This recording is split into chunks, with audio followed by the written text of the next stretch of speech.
मनुष्य के जीवन में संतान का बहुत महत्व है। उस संतान के लिए वो कितने कष्ट सहता है, उसे पालता है, पोसता है, और यदि यही संतान उसके संताप का कारण बन जाए तो क्या वो उसका दोष है? अधिकतर यह दोष हमारे लालन पालन का होता है। बचपन में बालक के हट को मानकर हमें आनंद की अनुभूति अवश्य होती है, परंतु धीरे धीरे बालक के हट को मानकर उसके हट के दास हो जाते हैं और एक हरी उद्दंड और असंस्कारी संतान उस सूखे वृक्ष के समान होती है। यदि उसमें आग लग जाए तो वो सारे वन को भस्म कर डालती है। और स्मरण रहे, जब उसमें अग्नि लगती है तो वो सबसे पहले स्वयं के घर को ही भस्म करती है। इसलिए जब आवश्यकता हो तो अपनी संतान के हट का विरोध करें, उसे रोकें, क्योंकि समय रहते ऐसा ना किया गया तो भविष्य में इस समस्या के परिणाम गंभीर हो सकते हैं। नियम, प्रतिज्ञा, वचन, ये सब मनुष्य ने समाज को सही दिशा में रखने के लिए बनाए हैं। वो मनुष्य ही क्या जिसके जीवन में नियम ना हो, जिनका वो पालन ना करे, परंतु समय के साथ चलने के लिए नियमों को भी बदलना आवश्यक होता है, क्योंकि ये आज का समय ही तो है जो बीत जाने के बाद इतिहास बन जाएगा। यदि आवश्यकता पड़ने पर नियम और प्रतिज्ञा भंग ना की जाए, समय की मांग के अनुरूप अपनी प्रतिक्रिया ना बदली जाए, तो इतिहास हमें कभी क्षमा नहीं करेगा। आवश्यकता पड़ने पर आपकी तोड़ी हुई एक प्रतिज्ञा, एक बंधन कभी कभी पूरे मानव इतिहास को बड़े विनाश से बचा सकता है। इसलिए नियम, प्रतिज्ञा, वचन कुछ नहीं, कुछ है तो केवल समय, जिसके अनुरूप चलने वाला ही सफल हो सकता है। कभी किसी पंछी को घोंसले की नींव बनाते देखा है? अथक परिश्रम करके तिनका तिनका बिटोर के वो पंछी अपना घोंसला बनाता है, अपनी संतान के लिए एक सुरक्षित घर बनाता है। और कहीं से तीव्र आंधी आती है, बाहरी वर्षा होती है और उसका घर तिनका तिनका करके बिखर जाता है। फिर वो पंछी क्या करता है? वो रोता नहीं, ना ही विलाप करता है। वो बिना विलंब करे फिर से अपना घोंसला बनाना प्रारंभ कर देता है और सफलता पाता है। फिर हम क्यों छोटी छोटी असफलताओं से भयभीत होकर परिश्रम करना छोड़ देते हैं? एक बात सदा स्मरण रखिएगा, हर वृक्ष कुल्हाड़ी की एक मार से नीचे नहीं गिरता, हर चट्टान घन के एक प्रहार से नहीं टूटती। सफलता पाने के लिए अनावृत परिश्रम करना ही मात्र एक मार्ग है। राधे राधे। स्वीकारण, सत्य का स्वीकारण मनुष्य के लिए बहुत ही महत्वपूर्ण है। जब तक मनुष्य सत्य को स्वीकार नहीं करता, तब तक उसे असत्य से लड़ने की शक्ति प्राप्त नहीं होती। जब आप भोजन करते हैं तो क्या होता है? आपका पेट स्वीकारता है कि वो भर चुका है और आप भोजन करना बंद कर देते हैं। और जब आपको निद्रा आती है तो क्या होता है? आपका मन स्वीकारता है कि आपका शरीर थक चुका है और उसे विश्राम की आवश्यकता है। उसी प्रकार जब आपको किसी व्यसन को रोकना हो तो आपको स्वीकारना पड़ता है कि बहुत हो चुका, चाहे वो लालच हो या मदिरापान।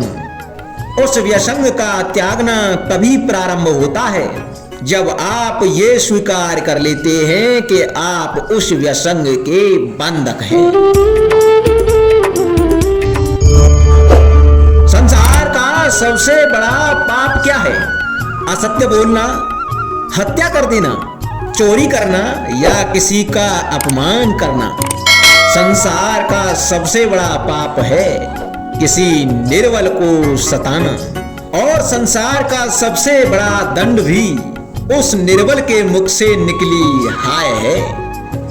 आप देख रहे हैं मैं क्या कर रहा हूं? मैं लौह पिघला रहा हूं, और लौह पिघलता है इस चमड़ी की बनी धुनकी से निकली हवा से।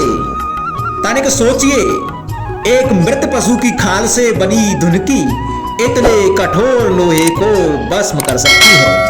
ठीक उसी प्रकार आप चाहे कितने भी शक्तिशाली क्यों न हो, यदि आपने किसी निर्दोष और निर्बल को सताया तो उसके मन से निकली हाय श्राप आपके जीवन को भस्म कर सकता है। स्वर्ण, सज्जन पुरुष और परोपकारी मनुष्यों की गति एक समान होती है।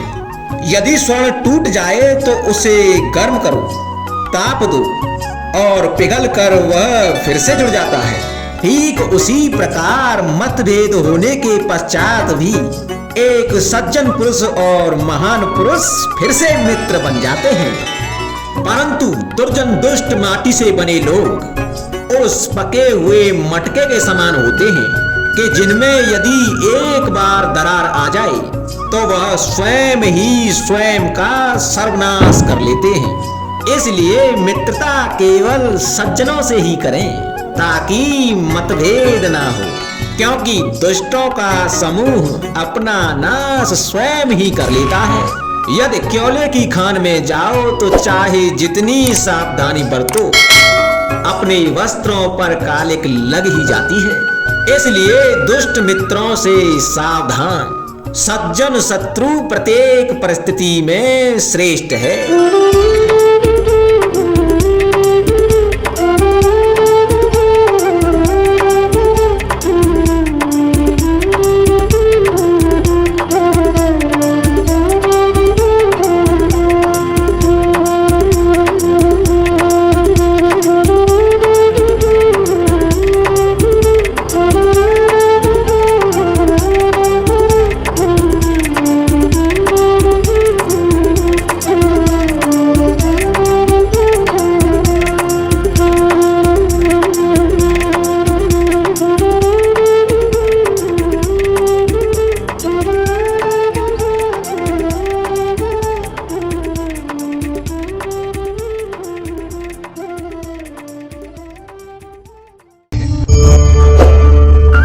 प्रत्येक मनुष्य सफलता पाने के लिए कार्य करता है।